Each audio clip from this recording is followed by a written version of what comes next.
Hi, everybody. I'm Tony Wilson, here with my good friend and co-host Adrian Wright, and this is The Supernatural and Beyond.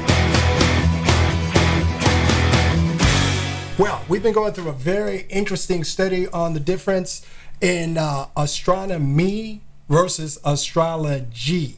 Okay, astrology has been used to predict, personalities and future outcomes. Astronomy is actually the study of the star constellations, which have also been around since before the pyramids were built, and they have also been used to show how events that are happening in the earth realm today are coming about via the precise placement of those star constellations by the creator of the heavens and earth. Yeah, so that's right, Tony. And what I like about the stars is when you look at the ancient Hebrew, the meanings and stuff, God kind of laid out a storyline. Very much so, very much so. And we've talked about this, and there's been some really good information, some really good data out there. And I just want to point to a scripture real quick from Psalms 19. Psalms 19. Yeah, written by King David. And what it says is, God's splendor is the tale that is told. His testament is written in the stars. Space, the King James Version says firmament. Firmament, space, itself speaks his story every day through the marvels of the heavens. His truth is on tour in the starry vault of the sky, showing his skill in creation's craftsmanship. So I thought that was really interesting because right there in the heart of the Bible, it shows that God actually put the stars there to tell a story. Tell the whole story. Yeah, the and beginning then from the end, yes. And then if you look at parts of verse 2, 3, and 4, I'm not going to read them all, but it's interesting because it says that there was a message, and the message was told without a word. And, it speaks. Like every night, it's on display, speaking to us, so all of creation can kind of look up there as a reference. Yeah, one quick story. I was out camping with the guys and doing all the things you do out in the desert, and I decided to turn in early that night. Yeah. I'm not even sure why. I wasn't tired or anything. And so somewhere in the middle of the night, it was like I woke up just instantly, and I heard this voice, literally heard this voice that says, walk out in this direction. And so I walked out in this direction, and I got out so far, and then I heard the voice say, stop. Okay. And it now said, look up. And I looked up and I saw the entire Milky Way galaxy. Wow. And it was like, wow, there is a God. There is a creator. Yeah. Not that there was any doubt in my mind, but when you look up and you see the magnificence of all of this, and then it has specific segments that tell a story. Yeah. It's amazing. So you were saying about Sagittarius. Okay, yeah. So we had already talked about Virgo and other episodes, and Libra and Scorpio. So that brings us to the next one, which is Sagittarius. And what I got for Sagittarius was very interesting. It was the builder of fire of punishment. So it kind of represents, and this is the ancient Hebrew meaning. Ancient Hebrews, okay. Yeah. Okay, and then what else is interesting is another reference in one of the meanings of the star constellations is cast down dragon. Like the dragon that was casted down. Yeah, and that ties into the book of Revelation where it talks about in the end times the dragon will be tossed down. Yes. And it's also a metaphor for Satan. Mm-hmm. Yeah. Wow. That, I didn't get those. I didn't get those. I did get the fact that it is showing a point in time where all the confusion that's in the world will disappear. Yeah. And that the Messiah has come already to show us a path by which we can avoid a lot of this negativity. We can avoid a lot of the things that, kind of trip us up. I say it as in slips, trips, and falls. Because, you're going around doing the best thing you can, the best way you know how, and all of a sudden here comes a distraction. Fill in the blank.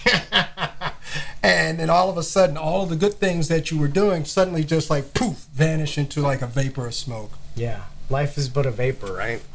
Okay, so I think the next one in the order that we're coming across is Capricornus or Capricorn or whatever. Capricorn, Yeah, Capricornus. Capricornus. Depending on your pronunciation. Yeah, well, I think the ancient one was with Capricornius. Yeah, Capricorn. Yeah, Yeah, on the and then pronunciation. it's shortened and they call it Capricorn. But what I got for Capricorn was very interesting too. It means to spring up.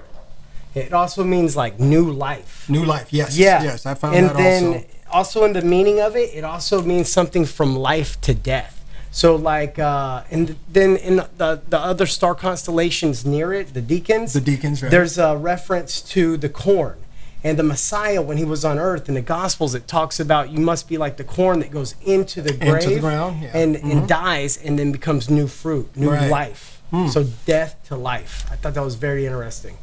Yeah, that's one of the things that I found interesting in my research is that there was also a reference, for those of you who have done a little study in the book of Revelations, we have the throne of the Creator himself, and there are these four living creatures, and there's that have the face of an ox, Yes. a lion, Yes. a man, Yes. and an eagle. Yes. Now, I bring this to mind to say that, a lot of these Mazzaroth signs have a mixture of different creatures. Right. Okay, Capricorn itself with the body of a goat, but then it has the tail of a fish. Yeah.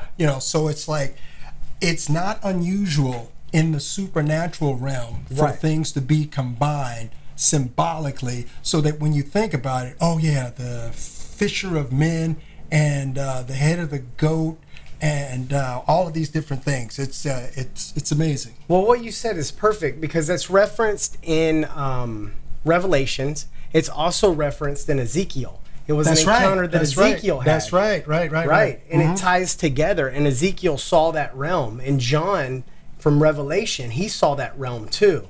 That whole realm opened up and he saw into the heavenlies.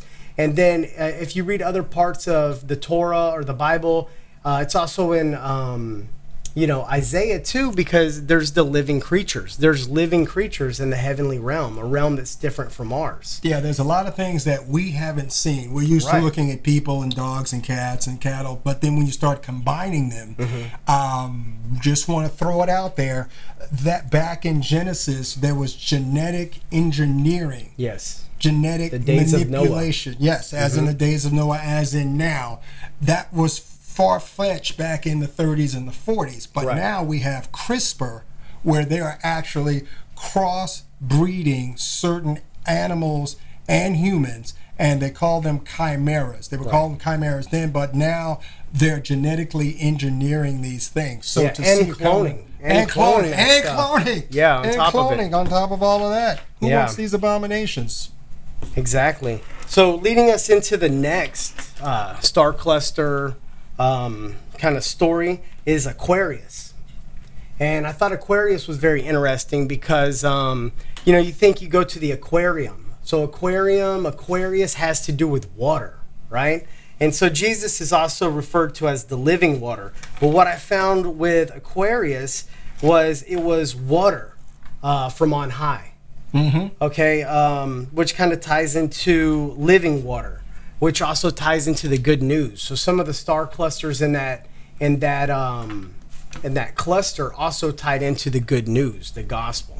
Yeah, the living water in Hebrew, Mayim Hayim, living waters. And interestingly enough, what determines fresh water from polluted water? I learned this when I was a Boy Scout and did a lot more camping. That if you find a stream where it's running over rocks, it's clean water. Well, should be clean water. Should be clean water. Should be clean water because there's some kind of chemical process that takes out the water running over the rocks, and that cleanses out a lot of the negative bacteria and whatnot for us. And contamination. Yeah. There's a word for you. And what do they call? They call the Messiah the rock. And the living water. And the living water. Now, interesting. Here we go, combining elements, two different elements tying in. So if you guys like this series here at the Supernatural and Beyond, we want to invite you back. We're going to have another segment coming up where we continue the stars in the order of the stars. And let us know what you think. Leave a comment down below. Be sure to subscribe to our YouTube channel, Facebook channel, and Instagram. And leave us a thumbs up. Follow us for more content.